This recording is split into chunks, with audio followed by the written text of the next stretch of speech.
The insurance agent called. Someone tried to increase your life insurance policy without your signature. My heart sank. I knew exactly who. That night at dinner, my husband poured me wine and smiled sweetly. I smiled back, took the glass, and said something that made his face turn white. Subscribe to the channel, leave your like and comment from which part of the world you are watching, get comfortable and relax. Let's begin. The sun was warm on the back of my neck, and the scent of damp earth and roses was thick in the air. My pruning shears made a clean, satisfying snip as I removed a spent bloom. This was my peace, my quiet hour. The phone in my pocket vibrated against my thigh. I wiped my hands on my canvas apron and saw a number I did not recognize. A local area code. Perhaps a reminder about a book club meeting I had forgotten. "Evelyn Hayes speaking," I said, tucking the phone between my shoulder and ear, my fingers returning to the rose bush. "Mrs. Hayes, my name is Marcy Chen. I'm calling from Safe Harbor Mutual Insurance regarding your life insurance policy." The woman's voice was polite, professional. "Oh, is there a problem with the payment? I believe it's set to auto-draft." I examined a leaf for black spot. "No, the payment is fine. This is a verification call, a routine procedure when we receive certain documentation. We received a form requesting a significant increase to your policy's death benefit, along with a change to the primary beneficiary. The form bears your signature, but there were some anomalies in the submission that triggered a review." My hand stilled. The shears hung heavy in my grip. "An increase? I didn't submit any form. What kind of increase?" "The request was to increase the coverage from $250,000 to $1.5 million. Her voice was careful, neutral. "And to change the beneficiary from a shared designation with your husband, Robert Hayes, to solely Robert Hayes." The numbers hung in the warm air, meaningless at first. Then they solidified. 1.5 million. My husband's name alone. The garden around me seemed to tilt. The bright colors of the azaleas blurred. "That's impossible," I said. My own voice sounded distant. "I did not sign that." "That is our concern, Mrs. Hayes. The signature, our digital analysis software, flagged it as a potential mismatch to the one we have on file. It's a protocol we follow to prevent fraud. Could someone else have had access to your policy information?" A coldness began in my chest, a spreading numbness that had nothing to do with the afternoon sun. I saw Robert's face from just last week. We were in the kitchen. He was making coffee. He had said over his shoulder, "We should really look at our life insurance policies, Evie. With inflation, what we have might not be enough. I can handle it if you want." And I, distracted by a recipe, had said, "If you think it's best, dear, you manage the paperwork." I had given him permission. To manage, not to forge, not to plot. "My husband," I said, and the words tasted like metal. "He handles our financial documents, but he would—" I stopped. The sentence wouldn't form. He wouldn't forge my signature. He wouldn't set me up to be worth more dead than alive. The thoughts were absurd, monstrous. Yet the cold in my chest was certain. It was a certainty that bypassed emotion, a logical conclusion clicking into place with a terrible, silent finality. "Mrs. Hayes," Marcy's voice came through, tinged with a new softness. "Are you still there?" "I'm here." I found my legs were weak. I took 2 steps backward and sat down hard on the stone bench beneath the magnolia tree. The rough stone was solid, real. "The signature is a forgery." "We believe so, yes. We have not processed the change. The policy remains in its original state. But legally, we are required to inform you of the attempt and to advise you to secure your personal information. Do you have any reason to believe your husband would submit such a request without your knowledge?" I looked at my house, our house. The white clapboard gleamed in the sun. The porch swing moved slightly in the breeze. It was a picture of 30 years of a life built together. A life that, in that instant, became a set. A facade. Every shared joke, every quiet evening, every planned retirement trip, they all peeled back, revealing a blank, dark space behind them. "No," I lied. My voice was surprisingly steady. "No reason at all. It must be a mistake, a misunderstanding." I was protecting him instinctively, a 30-year habit, but I was also protecting myself. I needed the shell of normalcy to remain intact while my mind scrambled inside it. I strongly recommend you discuss this with him, Marcy said. Her tone was formal again, but I heard the unspoken warning beneath it. And perhaps review all your joint financial assets. This sort of thing, it's often a red flag. I will. Thank you for calling, Ms. Chen. I ended the call. The phone sat in my lap. The garden was silent except for the buzz of a bee. I watched it move from rose to rose, its purpose simple, its world ordered. My world had just been dismantled with a single, polite phone call. I replayed Robert's words. I can handle it. The casual offer, the ease of it. He had tested the waters and I had given him the green light, an administrative act of malice as cold as the phone in my hand. This wasn't a crime of passion. It was a transaction. My death was a line item he was trying to optimize. The shock began to recede, burned away by a slow, creeping heat. It wasn't rage, not yet. It was a focused, crystalline clarity. He thought I was distracted. He thought I was trusting. He thought I was soft. A retired librarian puttering in her garden. He had forgotten if he ever knew that a librarian is a researcher, a cataloger of facts, a seeker of truth in systems. I stood up, my legs held. I picked up my pruning shears and wiped the blades clean on my apron. I looked at the rose bush. There was a cane, diseased and brittle, hidden near the back. It was draining life from the healthy branches. I hadn't noticed it before. I reached in, felt the thorns bite my glove, and snipped it off at the base. I made a clean cut. I walked back to the house. My motions were normal. I removed my muddy shoes at the back door. I washed my hands at the kitchen sink, the water very cold. I looked around. It was my kitchen. The clock he had given me for our 25th anniversary ticked on the wall. The mug he used every morning was upside down on the drying rack. I had to know for sure. Doubt was a luxury that could get me killed. The betrayal was not emotional yet. It was a practical problem, a threat to my safety. And I had to respond not as a wife, but as a person who intended to survive. He would be home at 6:15. He was predictable. I had 2 hours. I went to the hall closet and took down the small fireproof box where we kept passports and birth certificates. I found the file labeled insurance. I spread the documents on the dining room table. There it was, the original policy, my signature from 15 years ago, looping, confident. I compared it to nothing because I had no copy of the forgery, but I knew. I knew the man I had married was now a man who would sit at this very table and practice my signature until he got it close enough to risk. I put everything away exactly as I found it. I then went to the living room and sat in my armchair, the one that looked out onto the garden. I did not pick up my book. I sat perfectly still and watched the light change on the lawn. I planned dinner. I would make his favorite, beef bourguignon. It required patience. It required time. It would smell comforting. I would set the table with the good linen napkins. I would be the picture of a contented wife. And I would watch him. I would listen. Every word, every smile, every gesture would be data. The first move had been his. The forgery, the call was the second move. Marcy's voice, an anomaly in my peaceful day, had handed me a weapon. It was the weapon of knowledge. He did not know I had it. That was my only advantage. The front door would open soon. He would call out, "Honey, I'm home," in that cheerful tone, and I would answer. I would smile. The performance would begin. But as I sat there, waiting in the quiet house, I was no longer the woman I had been at 3 o'clock. That woman was gone, buried under the weight of a forged signature.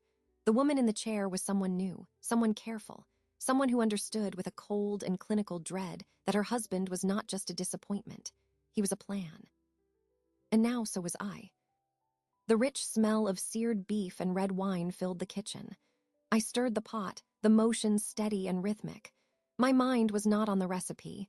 It was a script, and I was rehearsing my lines. The table was set with our wedding china, the crystal glasses catching the low evening light.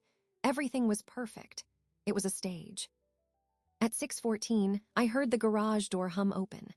My pulse, which had been a quiet, controlled thing, gave a single hard knock against my ribs. I took a slow breath. The door from the garage to the kitchen opened. "Honey, I'm home." Robert's voice was a familiar melody of forced cheer. He appeared in the doorway, shrugging off his lightweight jacket. In his other hand was a small bouquet of supermarket lilies, their cellophane wrapper crinkling. "Smells amazing in here. Long day." He walked over and placed a dry kiss on my cheek. The gesture was automatic. I turned my face slightly, offering the cheek, playing my part. "Long day for me too," I said, my voice light. The garden needed serious attention. I took the flowers from him. "These are lovely. I'll put them in water." I turned to the sink, my back to him, giving myself a moment to arrange my face. When I turned back, I was smiling. "Dinner's almost ready. Why don't you pour the wine?" He nodded, already moving to the rack where I had placed the bottle he preferred. He opened it with the practiced ease of a man who has performed this ritual thousands of times. The cork came out with a soft pop. He poured 2 glasses, filling his a little fuller than mine. He handed me my glass. Our fingers did not touch. "To a quiet evening," he said, raising his glass. His smile was in place, but his eyes scanned my face. Was he looking for signs? For guilt? For knowledge? I kept my expression warm, slightly tired, utterly normal. "To a quiet evening," I echoed. The wine was dark and sharp on my tongue. I watched him take a long swallow. "Tough day at the club?" He spent most Tuesdays at the golf club, though I was no longer sure what he did there. "The usual, budget discussions for the spring tournament. Tedious." He took another drink. "You were in the garden all afternoon." "Most of it," I said, moving to stir the pot again. Then the phone rang. A wrong number, I think. Someone asking for a Margaret. It took me a minute to convince them they had the wrong Hayes. The lie slipped out, smooth and unremarkable. A tiny test. I watched his reflection in the dark window above the sink. He was staring at the back of my head. "Annoying," he said, his voice unchanged. He drained his glass and poured another. "Hope it didn't disturb your peace." "Not at all." I turned and lifted the pot. "It's ready. Could you bring the wine to the table?" We settled into our usual places. He served himself generously. I took a small portion. For a few minutes, there was only the sound of cutlery on china. The food was excellent. I had made sure of it.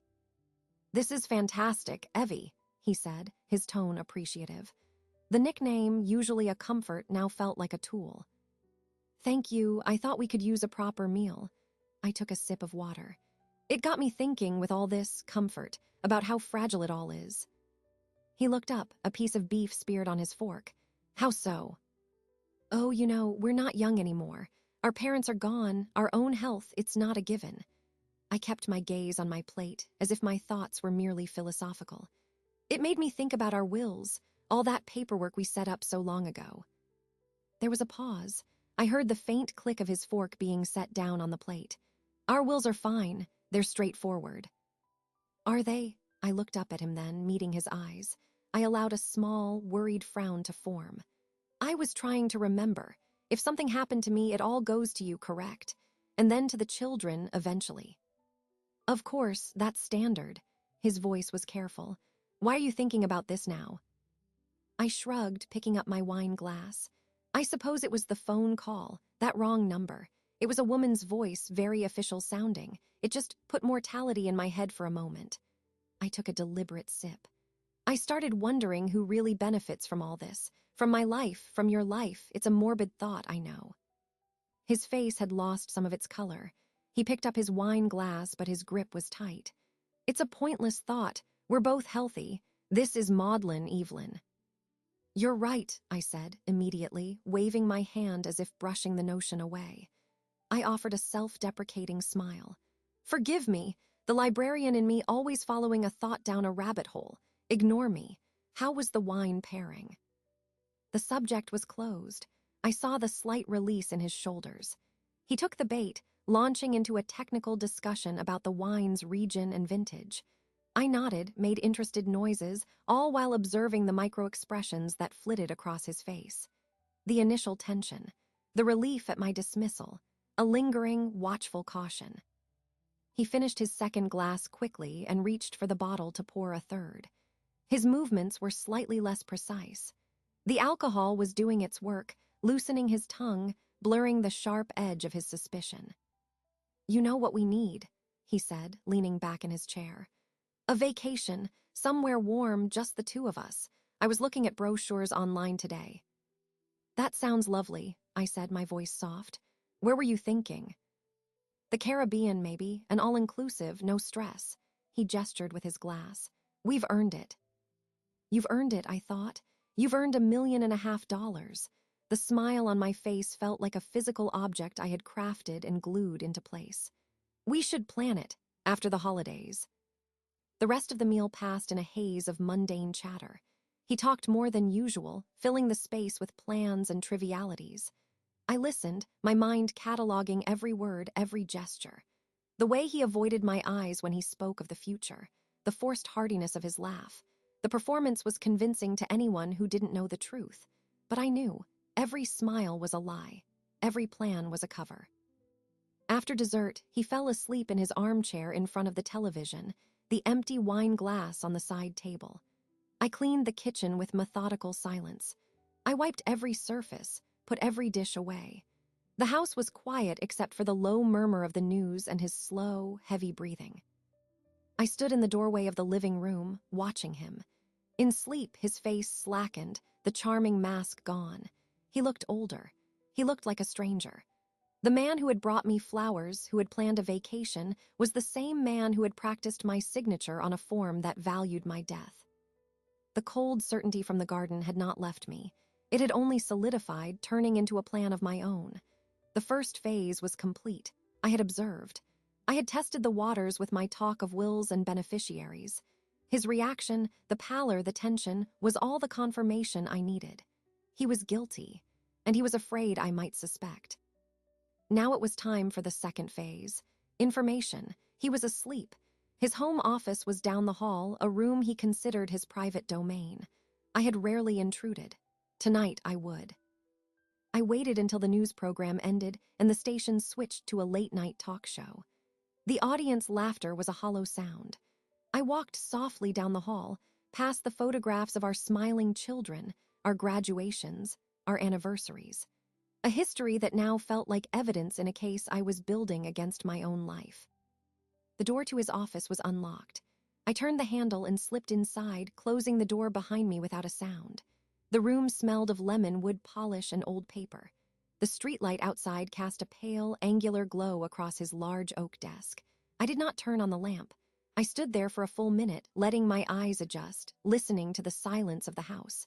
Then I moved toward the desk. The performance was over. The search had begun. The desk drawer slid open without a sound, well-oiled and smooth. My hands were steady. The streetlight provided enough illumination to see the contents: neatly arranged pens, paper clips, a calculator.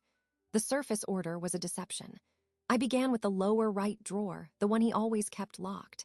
I had found the key years ago, taped behind a filing cabinet during a deep clean. I had never used it, until now. The key turned easily. Inside were hanging folders labeled in his precise block letters.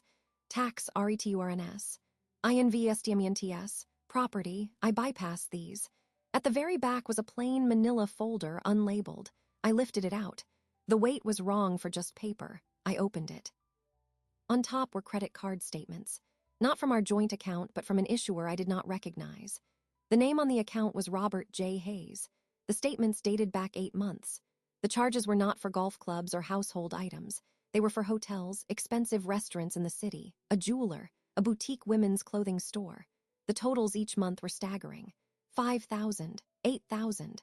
My breath caught, but it was not surprise. It was a grim confirmation. He had a separate life, and it was expensive. Beneath the statements was a small, leather-bound notebook. I opened it. The pages were filled with his handwriting, but it was hurried, less controlled than his usual script.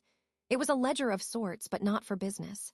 Dates, dollar amounts, and notes. Feb 12 transfer to JC, $3,000. Mar 5 cash withdrawal, $2,500. APRA 18, JC bracelet, $1,850. Then, on a later page, a different kind of notation. Policy payout current, $250K. Debt to JC, approx, $42K. Other liabilities, $18K. Net after debt, $190K. Insufficient. A few lines down, a new calculation. Policy payout proposed, $1.05 M. Debt to JC, $42K. Liabilities, $18K. Net, $1.44 M. Secure. New start possible. The letters JC appeared repeatedly. A person. The debts were to a person. The cold in my chest, now a permanent resident, intensified. This was not just greed, it was desperation. He was in deep to someone, and my existing life insurance was his planned exit strategy, a modest exit. But he had wanted more, a luxurious exit, a new start. My eyes kept returning to one line: insufficient. He had looked at the value of my life, subtracted his debts, and found the remainder lacking. It was an actuarial assessment of my worth to him. I closed the notebook. My fingers were cold. I took my phone from my pocket. I opened the camera. I photographed every page of the credit card statements, ensuring the account number and his name were clear. I photographed the pages of the notebook, the calculations, the references to JC. The phone's shutter was silent. The light from the screen was a blue square in the darkroom. I returned everything to the folder exactly as I had found it. The order was meticulous. I placed the folder back in the locked drawer, turned the key, and returned the key to its hiding place. I closed the drawer. I stood still, listening. The house was quiet except for the low drone of the television from the living room. He was still asleep. I left the office, closing the door with the same care I had used to open it. I walked to the kitchen and poured a glass of water. I drank it slowly, staring out at the dark garden. The information was now mine. The motive was clear: debt, a secret creditor, a desire for a clean slate funded by my death. The forgery was not an isolated act of evil, it was a step in a financial plan. The next step was also clear. I needed to verify, I needed to see the forged document itself. I needed an ally who could access the system. Marcy Chen. Her card was still in my apron pocket from the day before. I had only her office number. I would need to call her, but not from the house, not from my phone. The following morning, Robert left for the club at his usual time. He kissed my cheek, his manner relaxed. The performance from dinner had convinced him. He believed his secret was safe, his plans still operational. I waved from the door, the picture of wifely devotion. As soon as his car turned the corner, I moved. I drove to the public library, 10 miles away in the next town. I used a payphone outside. It was an antique, but it worked. I dialed Marcy's office number from memory. Safe Harbor Mutual, Marcy Chen speaking. Ms. Chen, this is Evelyn Hayes. We spoke yesterday about an anomaly. There was a brief pause. Yes, Mrs. Hayes, I remember. Is everything all right? No, I said, my voice low and even. It is not. I have discovered some supporting documents, but I need to see what you saw, the form itself. Can we meet? Somewhere discreet. She was silent for a long moment. I could hear the hum of office noise in the background. There's a cafe called the Daily Grind on Elm Street in the city. It's busy. No one will notice us. Can you be there at 1 o'clock? I can. I'll bring the file, she said. Her voice was professional, but I heard a thread of something else. Resolve. For a policy review. For a policy review, I agreed. I hung up. The drive to the city was calm. I used the time to think. JC. The initials meant nothing to me. A business partner, a loan shark, a woman. The jewelry and clothing purchases suggested a woman. The debt was personal, not professional. This added a layer of humiliation, but it was a distant, academic feeling. The primary emotion was still a sharp, clean focus. This person, JC, was a co-conspirator, even if an unwitting one. Their existence was a pressure point. The Daily Grind was crowded with lunchtime office workers. I saw Marcy immediately. She was sitting at a small table in the back, a large manila envelope on the seat beside her. She wore a navy suit, her expression sober. I bought a tea and joined her. Thank you for coming, I said. I couldn't not, she replied. She slid the envelope onto the table between us. I printed it from the digital submission portal. The original hasn't been mailed in, it's all electronic. This is the document that was uploaded. I opened the envelope. Inside was a single sheet of paper, a standard form to change life insurance beneficiaries. My policy number was correct. All my personal details were correct. The requested change was exactly as she had described, an increase to 1.5 million, sole beneficiary Robert J. Hayes. And there, at the bottom, was my signature. It was a good forgery. It had the general shape of my cursive E, the loop of my Y, but it was wrong. The pen pressure was uniform, as if drawn slowly. My real signature has a fluid rush, a slight tail at the end where I lift the pen. This was a careful copy. It was his handwriting trying to be mine. "You see it," Marcy said quietly, watching my face. "I see it." I touched the paper. "Can I keep this?" "It's a copy. You can." "The digital trail you mentioned. Can it show where the submission came from? An IP address?" She nodded. "It originated from your home internet connection. The submission was made at 2:14 p.m. on a Tuesday 3 weeks ago." A Tuesday, his golf day. He would have come home early, alone in the house. He would have sat at his computer, practiced my signature on a scrap of paper, then filled out the form. A quiet, administrative murder plot. I looked at her. "I found statements. He has significant secret debt. To someone named JC. This," I tapped the form, "was his solution." Marcy's lips tightened. "What are you going to do?" "I am going to ensure my safety," I said. The words were simple. "Then I am going to dismantle his plan, piece by piece. I may need your professional advice again." She held my gaze. Her eyes were sharp, intelligent. She saw the determination in mine. "I can't be an active participant, but I can provide information. I can tell you what is possible within the regulations." "That is all I ask." I placed the forged form back in the envelope. "Our policy review is concluded. Thank you for your time, Ms. Chen." I left the cafe with the envelope under my arm. The evidence was now physical. I had the asterisk, how asterisk, and the why. The who was in the other room every night, sleeping soundly. The game was no longer about discovery. It was about strategy.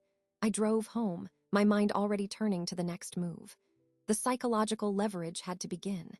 He needed to feel the ground shifting beneath his feet long before he understood why. The forged form went into a safety deposit box at a bank downtown, along with the printed photographs from his notebook. The key felt small and cold in my pocket, a tangible piece of my new reality. Now came the active phase. I had to disrupt his sense of control, introduce small, inexplicable uncertainties into his environment. The goal was not to accuse, but to unsettle. It began with the coffee. Robert's morning ritual was sacred. 2 cups of strong, black French roast from the beans he ground himself. On Thursday morning, I was up first. I emptied the canister of his regular beans and replaced them with an identical-looking decaf blend I had purchased the day before. I ground them as usual. The machine hissed and sputtered, filling the kitchen with the familiar aroma. He came downstairs, dressed for golf, and poured himself a cup. He took his first sip at the kitchen island. He paused, swallowed, looked at the cup. "Tastes a bit thin today," he remarked. "Does it?" I said, not looking up from the newspaper. "Same beans from the usual place. Maybe it's a lighter roast this batch." He shrugged and finished the cup, then poured a second. He drank it more quickly, as if trying to achieve the caffeine hit through volume. I watched from behind the paper. He left for the club an hour later, and I noted the slight tension in his shoulders, the absence of his usual brisk energy. The next day, I moved items in his workshop in the garage. It was a space of meticulous, almost obsessive, order. Every tool had a shadow-lined place on the pegboard. I waited until he was engrossed in the news after dinner. I went to the garage and took 3 items, a specific Phillips head screwdriver he favored, a tape measure, and a pair of needle-nose pliers. I placed them in the wrong slots. Not obviously wrong, but 1 slot over. To anyone else, it would look like a simple mistake. To him, it would be a violation of his system. The following morning, Saturday, he went to the garage to fix a loose handle on a kitchen cabinet. I was in the adjoining laundry room, folding towels. I heard the rustle, the pause, then the sound of tools being shifted, a little more forcefully than necessary. He came back inside, the screwdriver in his hand, his brow slightly furrowed. "Couldn't find the darn tape measure," he muttered, more to himself than to me. "Things aren't where I left them."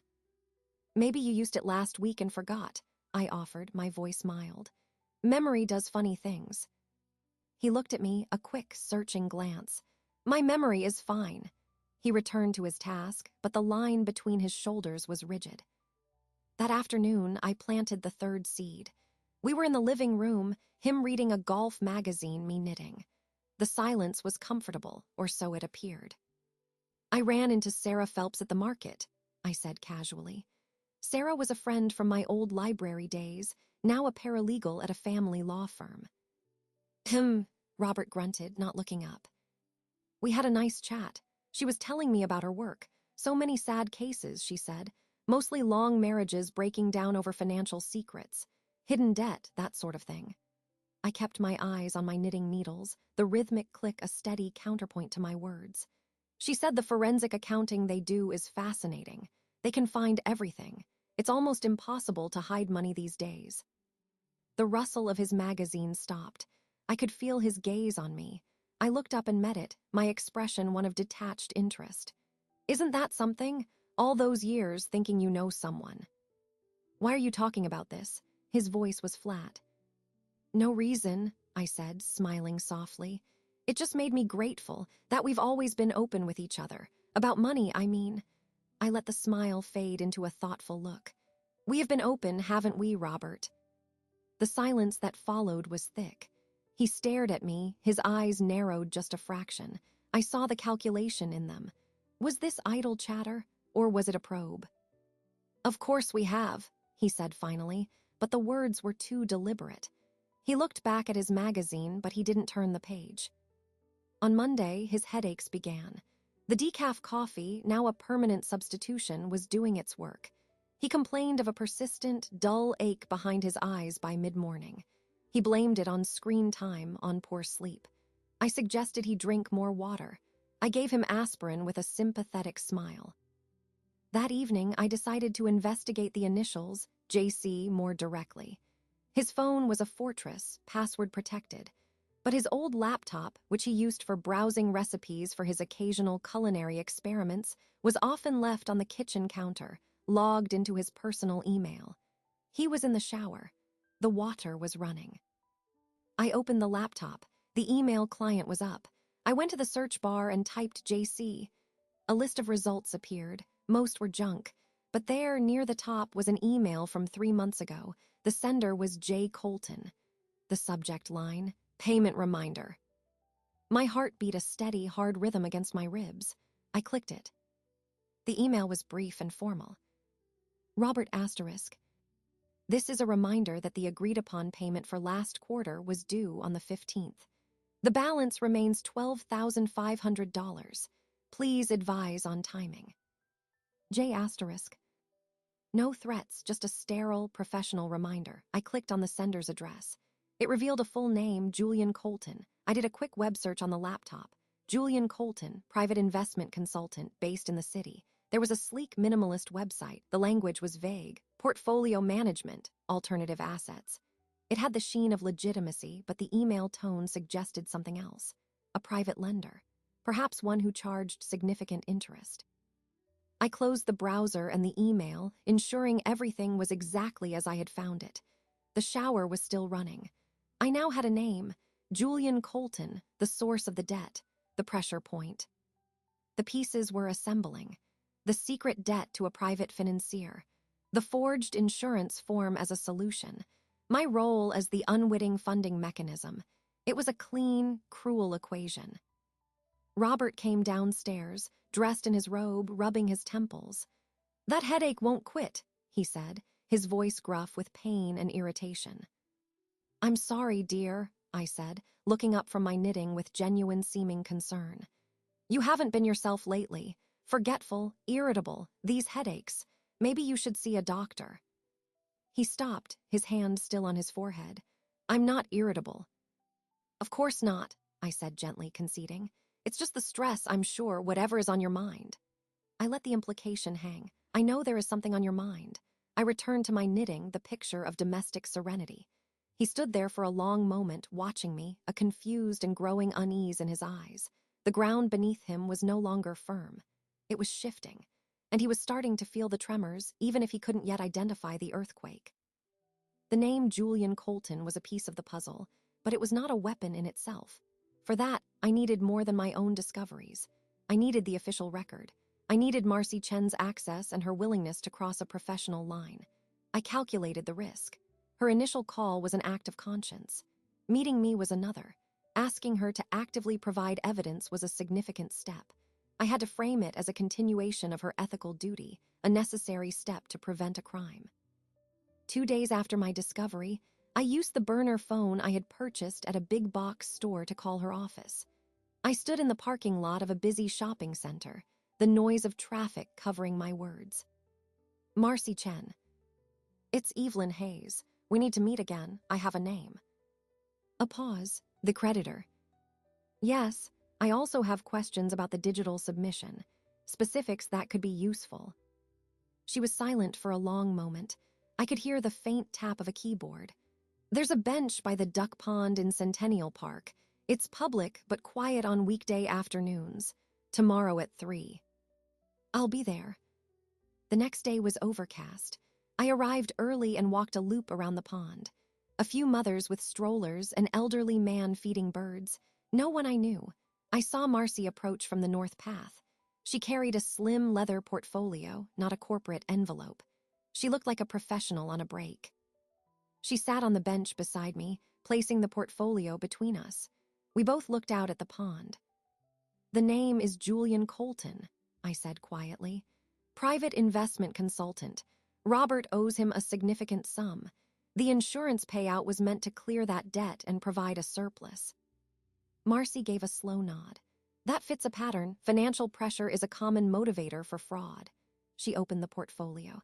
Inside was a single sheet of paper with printed text and graphs. This is the digital audit trail for the form submission. I printed it. It won't be missed. She pointed to a line. IP address confirmation. It matches the router at your home address. Date and time stamp. Tuesday, 2/14. Submission browser. A common one, nothing unique. But here, her finger moved down, is the kicker. The form was uploaded as a PDF. The metadata in the PDF shows it was created on a computer named Robert Hayesbc. It was last modified 15 minutes before the submission time. I stared at the line of technical text. It was irrefutable, a digital fingerprint. Can this be used as evidence? Legally. It's not proof of intent to harm, she said carefully, closing the portfolio. But it is definitive proof of forgery and fraud. Combined with the financial motive you've uncovered, it would be a very compelling case for any investigator or any divorce lawyer. The word hung in the damp air. Divorce. It was the logical endpoint, but saying it made it concrete. That is my objective, I said, my voice even. A divorce, on my terms, with his fraud and financial deception as leverage for a favorable settlement. I do not want a criminal trial. I do not want publicity. I want him out, and I want my safety and financial security guaranteed. Marcy looked at me, her expression unreadable. That is pragmatic. It is necessary. He has shown me what he is capable of. My goal is not to destroy him. It is to neutralize him as a threat. I turned to face her slightly. I need to understand the insurance aspect completely. If I were to take out a new policy, a legitimate one, on *him, what would that entail? Her eyebrows rose. She hadn't expected that. You want to insure his life. I want to explore the option. As part of my own estate planning, given the recent revelations about his financial instability, would it require his consent, his medical exam? She thought for a moment. For a policy where you are the owner and the beneficiary, and he is the insured, you would need his knowledge and signature. You would need to demonstrate an insurable interest, which a spouse automatically has. A medical exam would likely be required for any significant amount. He would have to participate. I see. It was a more complicated path than I had hoped, but the idea had taken root. A mirror. A reflection of his own crime, but legal, transparent. A psychological weapon more than a financial one. And if I merely inquired about such a policy, if paperwork were drawn up and left, perhaps, where he might see it. A slow understanding dawned on her face. She looked out at the pond, a faint, grim smile touching her lips. Inquiry is just that, an inquiry. Paperwork can be generated from a hypothetical conversation. It would be a draft, not a binding document. A draft, I repeated. Left accidentally on a home office desk, for example. Accidents happen, she said softly. She opened her portfolio again, took out a business card, and wrote on the back, "This is my private email, nothing official. If you want me to run illustrations, hypothetical policy quotes for a man of Robert's age and assumed health, I can do that. The illustrations would be generic, but they would look real. They would have my company letterhead." I took the card. The gesture sealed our pact. She was no longer just a whistleblower. She was an ally. "Thank you, Marcy." "He tried to use my system to commit a crime," she said, her voice low and firm. "I don't like that. Be careful, Evelyn. Men who are cornered financially and morally are unpredictable." "I am being careful," I assured her. "He is off balance. I'm ensuring he stays that way until I am ready to act." We parted ways, walking in opposite directions around the pond. The portfolio with the damning digital trail was in my tote bag. The card was in my pocket. I drove to the safety deposit box and added the new printout to the file. The evidence was growing. That evening, Robert was quieter than usual. The decaf coffee and the accumulating small disturbances were having a cumulative effect. He picked at his food. He snapped at a news anchor on television. He rubbed his temples. "Your headache again?" I asked, genuine concern in my tone. "It's constant," he muttered, "and I feel foggy." "Maybe you should cut back on the coffee," I suggested innocently. "Or see a doctor. It could be your blood pressure or stress." I let the last word linger. "Is something worrying you, Robert, at the club with investments?" His head shot up. "Why would you ask that?" "No reason. You just seem preoccupied. And these financial stories on the news are so alarming." I sighed, a picture of wifely worry. "It just makes me thankful we're on solid ground, that we don't have any secrets like that." He stared at me, his food forgotten. His face was pale. In that moment, I saw not a cunning plotter, but a frightened, middle-aged man trapped in a box of his own making. The walls were his debt, his forgery, and now my unwavering, polite scrutiny. He was starting to feel the box shrink. "We're fine," he said, but his voice lacked conviction. He pushed his chair back. "I'm going to lie down." I cleared the table alone. The house was very quiet. I took Marcy's business card from my pocket and looked at the email address. A plan was forming, clear and cold. The next move would not be a subtle disturbance. It would be a direct reflection, a mirror held up to his actions. He had created a fraudulent policy on my life. I would have a legitimate, if pointed, inquiry drawn up for his. He would see it, and he would understand that the game had changed. The hunter was now in the sights of another. I washed the dishes, my hands steady in the warm water, and began to compose the email in my mind.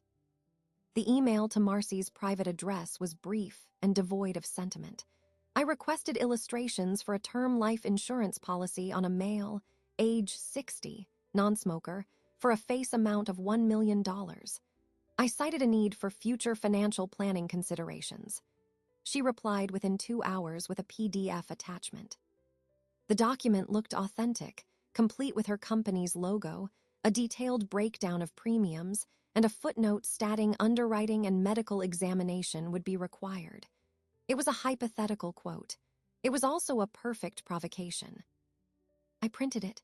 The sheets of paper felt significant in my hand. I placed them in a simple folder and left it in the center of the small writing desk in our bedroom, a piece of furniture I used for paying bills.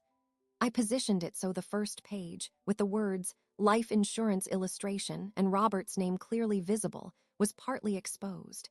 It looked like something I had been reviewing and forgotten to put away. Then I went about my day. The psychological campaign continued on smaller fronts. I had stopped replacing his decaf beans. He had complained enough about the weak coffee that I made a show of buying a new bag from his preferred roaster. But I only replaced half the canister. The rest remained decaf. The mixture created a variable, unpredictable caffeine intake. His headaches had lessened but not vanished, replaced by a general fatigue and irritability he couldn't explain.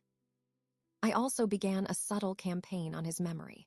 While he was in the shower one morning, I took the remote control for the television from the living room coffee table and placed it on the bookshelf in the den.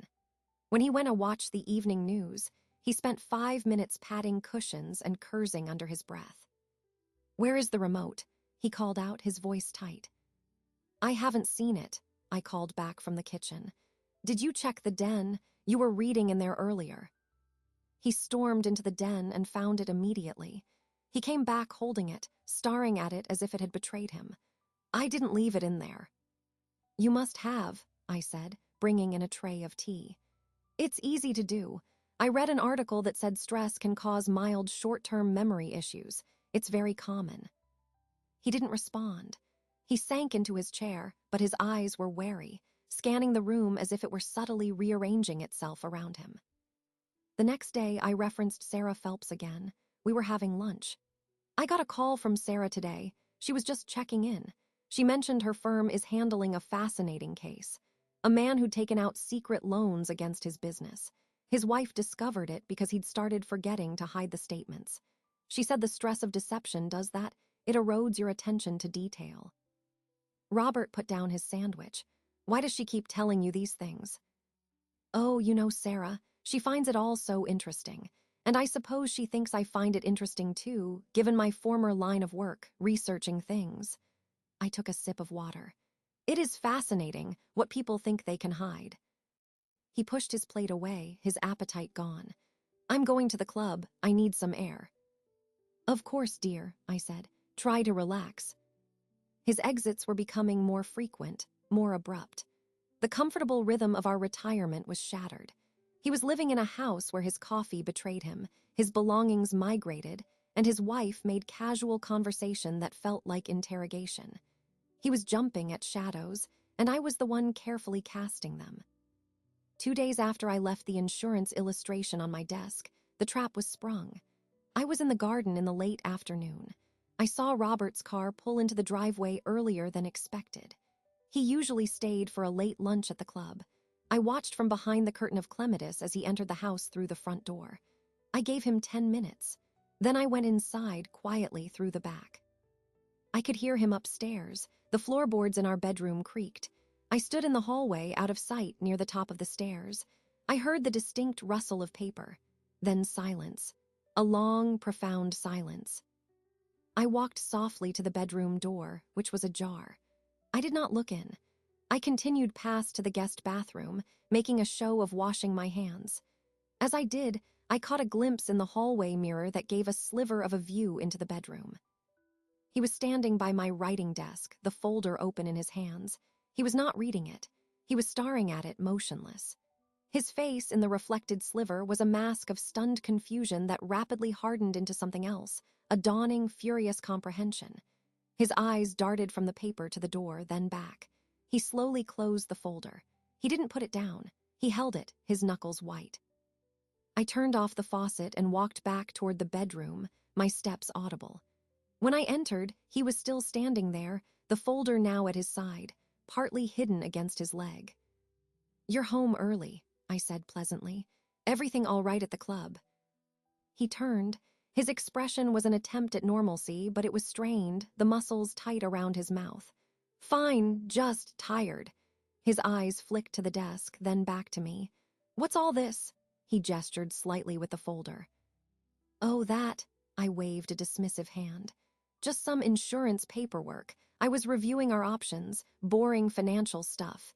You know how it is after meeting with Marcy. What was her name? The nice agent who called about that mix-up. It got me thinking we should be more proactive. His breath hitched almost imperceptibly at Marcy's name. Proactive about what? About planning for the future, for all asterisk eventualities. I smiled, a gentle, wifely smile. It's just an illustration, nothing signed, just a draft. I used her word deliberately. It's probably silly, I'll file it away. I reached out for the folder. For a second, he held on to it, his grip tense. Then he released it. Our fingers did not touch. I took it and placed it in the top drawer of the desk. There, out of sight. Now how about some tea? You look like you've seen a ghost. He didn't answer. He was staring at the closed drawer as if it contained a live wire. The balance of power in the room had shifted palpably.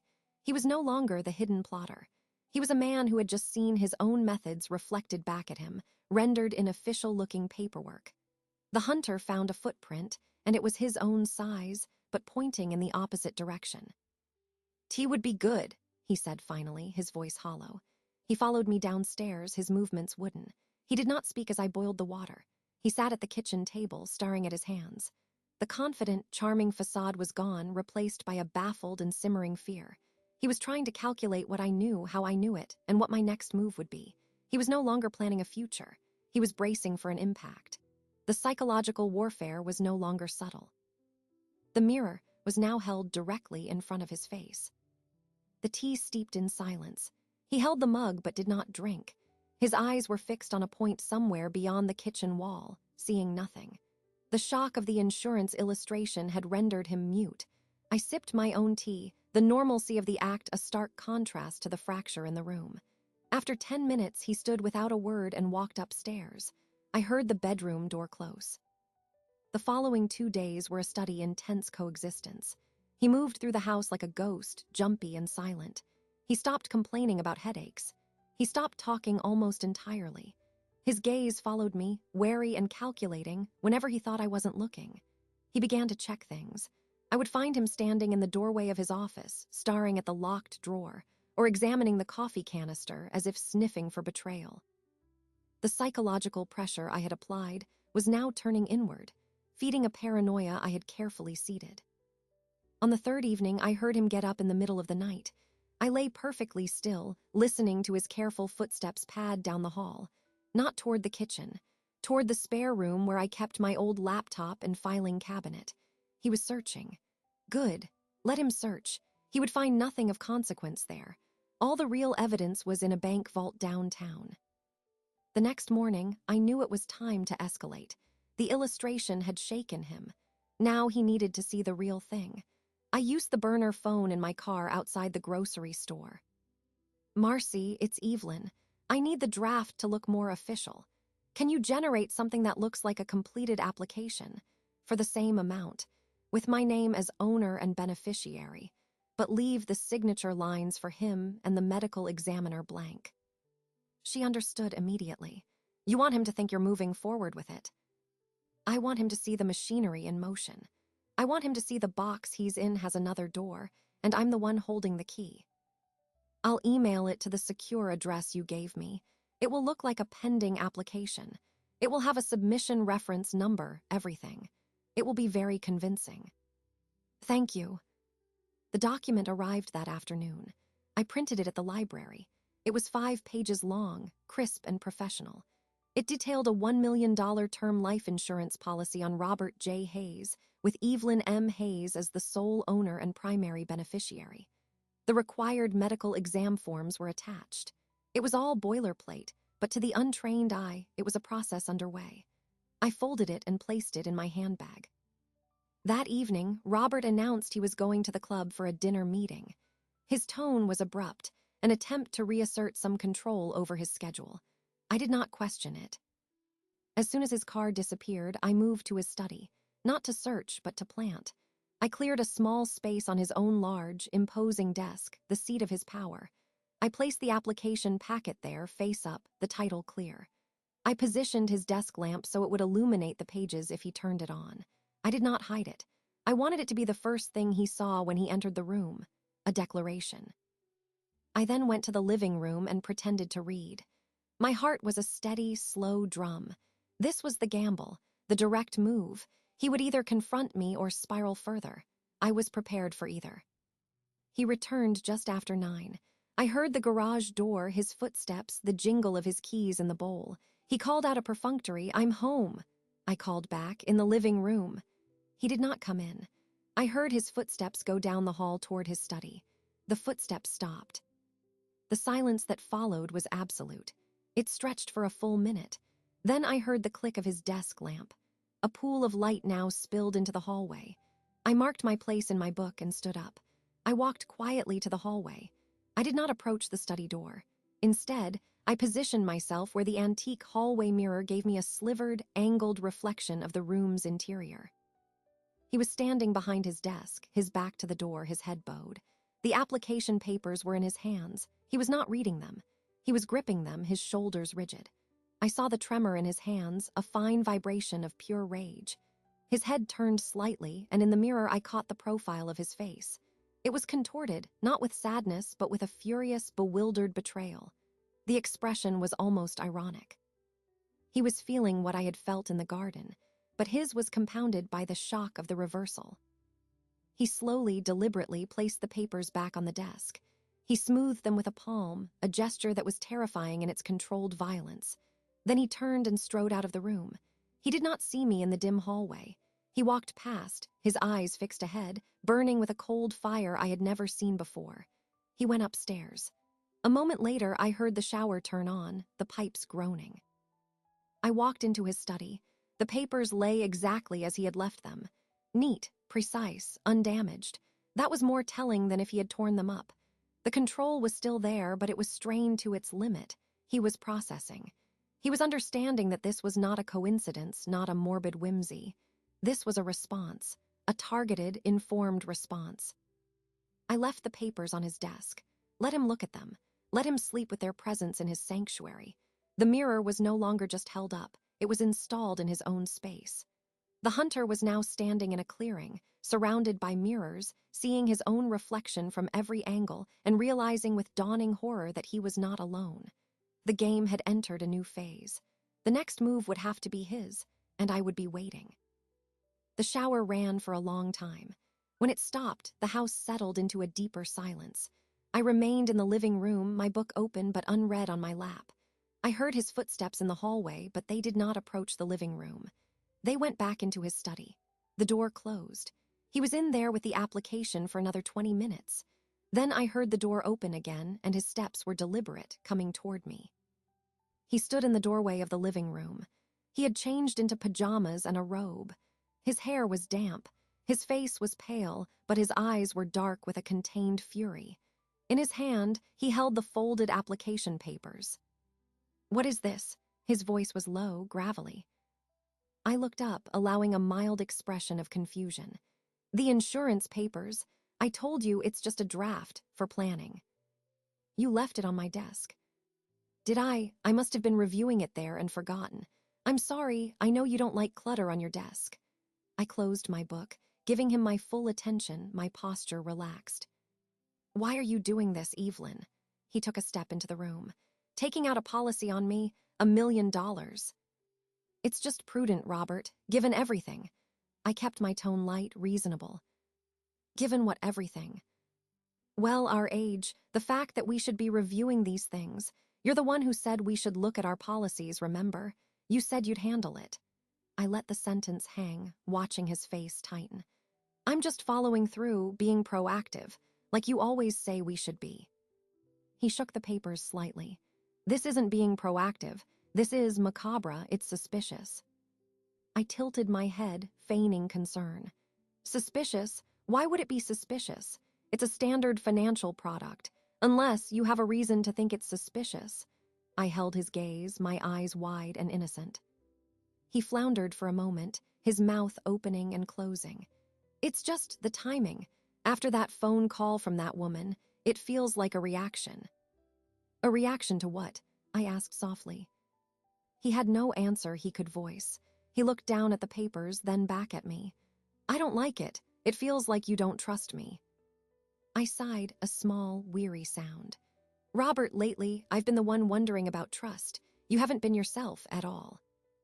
"What is that supposed to mean?" I began listing facts, my voice calm and even as if discussing a minor household issue. "You've been forgetful, losing things. You've had constant headaches. You're irritable, snapping at the news at me. You're tired all the time. You're jumping at shadows. You come home early and shut yourself in your study. You get up in the middle of the night to prowl around." I leaned forward slightly. "Those are observable facts. I've been worried about you. I suggested you see a doctor. You dismissed it." "So yes, when I think about long-term planning, I think about stability. And lately, you haven't presented a picture of stability." He stared at me, utterly stunned. The accusations, all true, all innocently explained by my subtle sabotages, were now being used as a weapon against him. I had reframed his paranoia and physical discomfort as symptoms of his own unreliability. The hunter found himself diagnosed as the problem. That's not," he stammered. "It is," I said gently. "I'm your wife. I notice these things. I thought maybe it was stress. Financial stress, perhaps." I let the word financial land. Is there something you're not telling me, Robert? Something at the club, an investment that's gone wrong. His face drained of what little color it had. The application in his hand trembled. I had directly connected his symptoms to the very secret he was guarding. He was trapped in a circle of his own making, and I was calmly pointing out the walls. There's nothing wrong, he insisted, but his voice was weak. Then there's no reason to be upset about a simple insurance illustration, I concluded, my tone final. It's just paperwork. It's just planning. If everything is as stable as you say, then this is a meaningless formality, isn't it? He was cornered. If he protested further, he validated my concerns about his stability and secret-keeping. If he acquiesced, he admitted the policy was harmless, which implicitly acknowledged that his own forged policy was not. He stood there, frozen, the logic of the trap closing around him. I just think it's in poor taste, he muttered finally, a retreat. Noted, I said, my voice cool. I'll keep my financial planning documents in my own space from now on, to avoid upsetting you. I stood up, taking my book. I'm going to bed. You should try to get some rest. You look exhausted. I walked past him, leaving him standing in the middle of the living room, holding the evidence of his own mirrored crime. I went upstairs and prepared for bed. I heard him move around downstairs for a while, then eventually come up. He did not come into the bedroom. He slept in the guest room. The fracture was now physical. The next morning, he was gone before I woke. A note on the kitchen counter, written in his sharp script, said, "Gone to the club early, back late." It was not an announcement. It was a retreat. I knew the confrontation had not ended anything. It had merely clarified the battlefield. He knew I was not the oblivious woman he had married. He knew I was acting with purpose, but he could not grasp the full extent of my knowledge. His next move would be desperate. He would try to find out what I knew. He would search for my evidence. He would try to regain control. I finished my coffee, washed the cup, and dried it. Then I took my old laptop to the kitchen table. I had one more piece of preparation to complete. Marcy had mentioned, during our park meeting, a simple software that could record keystrokes. A keylogger. She said it was a tool sometimes used in fraud investigations, and it was legally ambiguous but effective. I had purchased a small, hardware version online, a tiny USB adapter that sat between the keyboard and the computer. It was invisible to standard scans. I had been waiting for the right moment to install it. That moment was now. He was off balance, angry, and likely to make a mistake. He would come looking for answers on my computer. I needed to see what he searched for, what he tried to access. It would be the final, irrefutable proof of his intent. I went to his study. His computer was off. I inserted the tiny device into a USB port on the back of his desktop tower, where it was hidden by the bulk of the machine. I did not touch his keyboard or mouse. I then went to my own laptop in the spare room. I installed the companion software that would allow me to retrieve the data from the keylogger remotely, via a secure Bluetooth connection. I configured it to send a log to a cloud folder only I could access. The trap was now digital. The psychological warfare had a technological counterpart. He would walk into it. Desperation would ensure that. I closed my laptop and looked out the window at the bright, ordinary day. The performance was nearing its final act. All that remained was for him to play his part. The keylogger was a silent sentinel. For 2 days, nothing. Robert moved through the house with a brittle caution. He spoke only when necessary. He slept in the guest room. The application papers had disappeared from his desk. I assumed he had destroyed them. The tension was a physical presence, like a low-pressure system waiting to break. On the third day, I had my book club meeting. It was a welcome distraction, a return to a semblance of my old life. We were discussing a historical novel at Margaret's house, 3 streets over. The conversation was lively, but a part of my mind was elsewhere, tuned to a different frequency.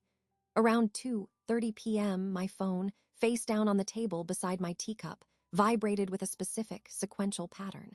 It was the alert I had configured from the keylogger's companion app. Activity. Significant activity. I excused myself to use the restroom. Inside, I locked the door and opened the app. The log was updating in real time, a stream of text captured from his keyboard. 2:31 p.m. keypress. Control plus Alt plus Delete. 2:31 p.m. Keypress. ROBERT HAYES20 enter. He was logging into his own computer. Standard. Then a pause. 2:34 p.m. Keypress. EVELYN space HAYES enter. A search on his machine for files containing my name. 2:37 p.m. Keypress. Alt plus tab. 2:37 p.m. Browser URL. gmail.com. 2:38 p.m. Keypress. JULIAN space COLTON enter. He was searching his email for Julian Colton. Deleting things, perhaps. My heart beat a steady, slow rhythm. This was preparatory. He was cleaning his digital house. The real move would come next. I waited, watching the log. 2:45 p.m. Keypress. Windows plus L. He locked his computer. The log stopped. I returned to the book club, my smile in place, my contributions to the conversation automatic. 20 minutes later, another alert. 3:07 p.m. Keypress. EVELYN. But this wasn't on his machine. The source ID was different. It was the keylogger on my old laptop, the one in the spare room. He was in my space. He was on my computer. The words appeared with agonizing slowness, each keystroke a footprint. 3:08 p.m. Keypress. PASSWORD. 3:09 p.m. Keypress. TRY space MOM S space BIRTHDAY enter. 3:09 p.m. System. Login failed. 3:10 p.m. Keypress. OUR space ANNIVER SARY space 1993 enter. 3:10 p.m. System. Login failed. He was trying to guess my password. The desperation was palpable in the failed attempts. Then, a longer pause. The log was silent for 2 full minutes. He was thinking, or perhaps searching the room physically. 3:12 p.m. Keypress. SAFEHARBOR space INSURANCE enter. He was opening a browser on my computer, searching for the insurance company. 3:13 p.m. Keypress. MARCY space CHEN enter. He was looking for her, for a connection. 3:14 p.m. Keypress. FORGERY enter. A direct search. My breath caught. This was it. The intent spelled out in a search box. The log stopped again. He had either given up or was reading something on the screen. I could not wait any longer. I had a second app on my phone, one linked to a small, discreet security camera I had installed in the bookshelf of the spare room a week prior, under the guise of testing a new device for a friend. I opened it. The live feed loaded.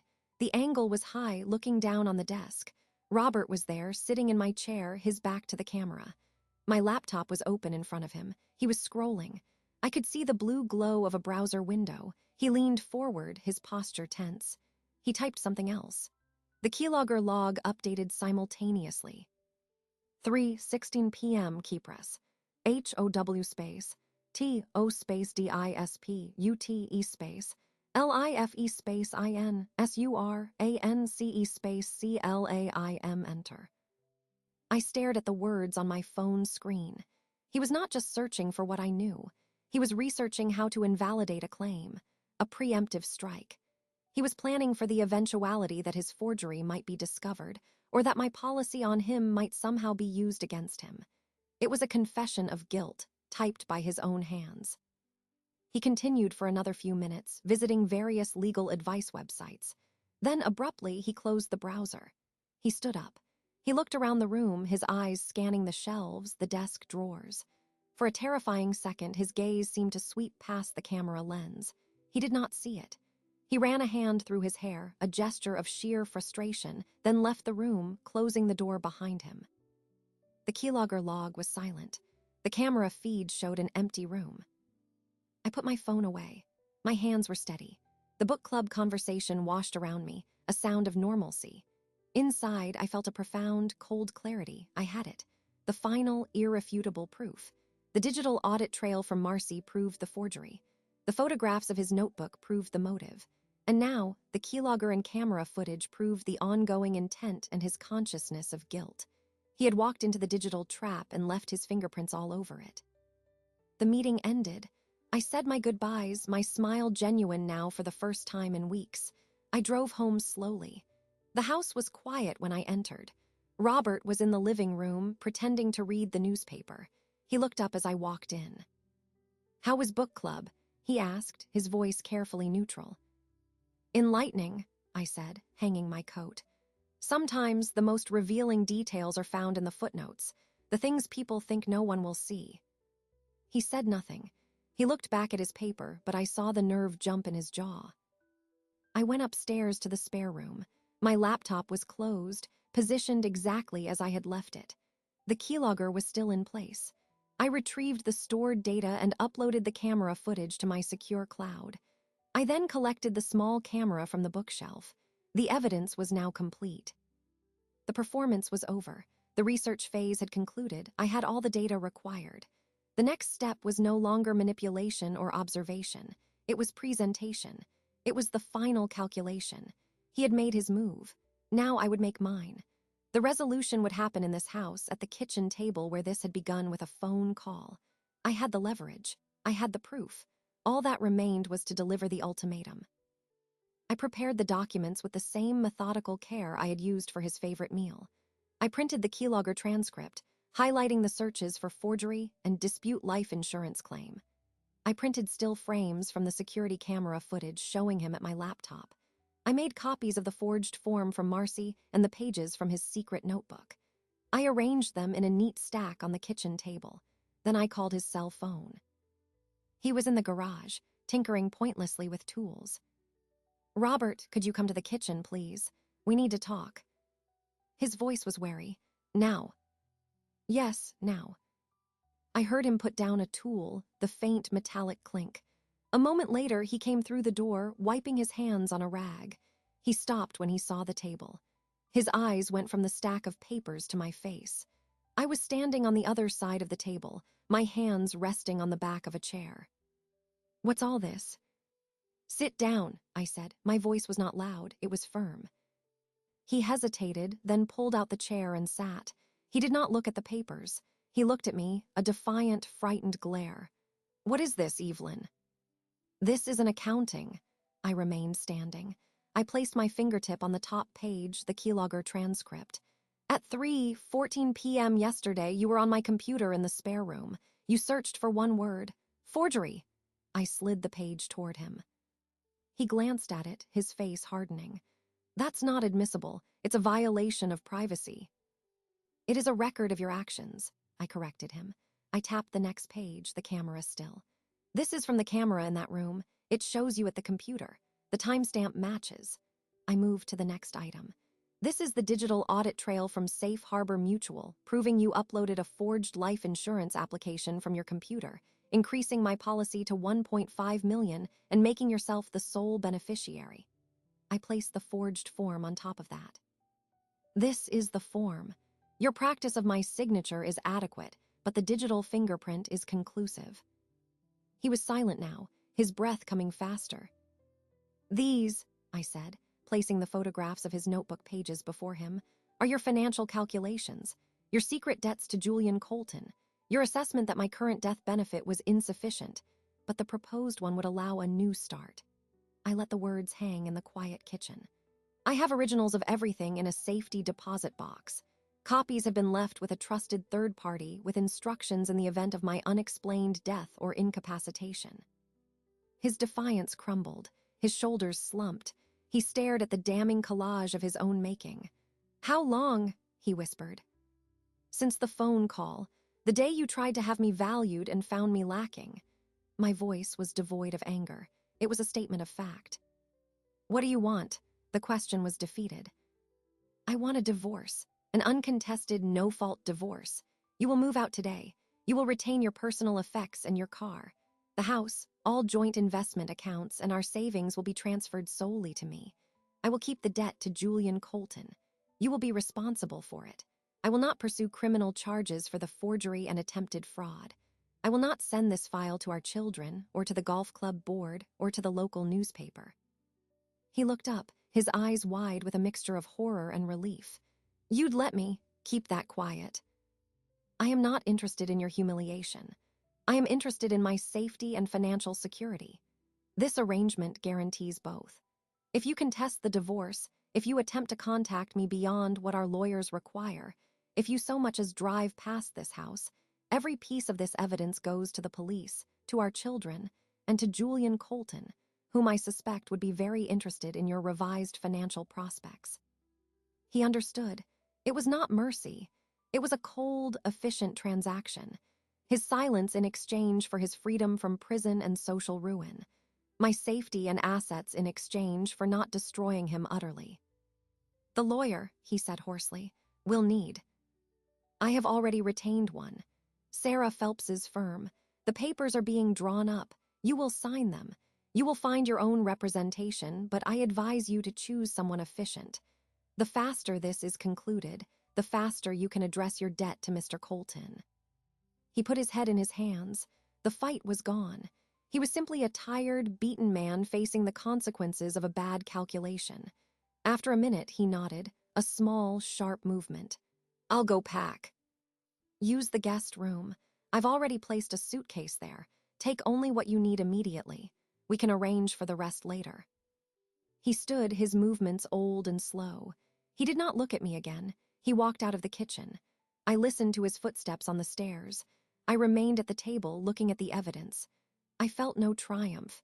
I felt a vast, quiet emptiness like a house after a storm has passed, leaving only clear, calm silence.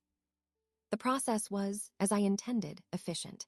He moved to a short-term rental apartment. The divorce, with his full cooperation, was finalized in a matter of weeks. The financial transfer was smooth. I paid a modest consultation fee to Marcy Chen, who wished me well and assured me my file was marked for no further contact. I never heard from Julian Colton. I assume Robert found another way to deal with that problem. The house was mine. The silence was mine. At first, the quiet was immense. Then, gradually, it became peaceful. This morning, I went to the garden. The rose bush where I had received the call looked healthy. But there was a spot near the fence, a bare patch of earth where an old, diseased shrub had been removed years ago and never replaced. I had ordered a new rose bush, a variety called Peace. I took my trowel and my gloves. The sun was warm on my back just as it had been that day. The smell of the earth was rich and promising. I dug a hole deep and wide enough for the roots to spread. I placed the bush in the center, holding it straight as I backfilled the soil, patting it firm. I watered it thoroughly. I stood back, wiping my hands on my canvas apron. The new plant was small, vulnerable-looking, but its canes were green and strong. It would take time to establish itself. It would require care. But it would grow here in this soil on its own terms. I looked at my hands, speckled with dirt, capable and steady. The past was pruned away. The future was a clean patch of earth, waiting for whatever I chose to plant next. I turned and walked back toward the quiet house, the sun warm on my face, the first true peace I had known in months settling deep within my bones.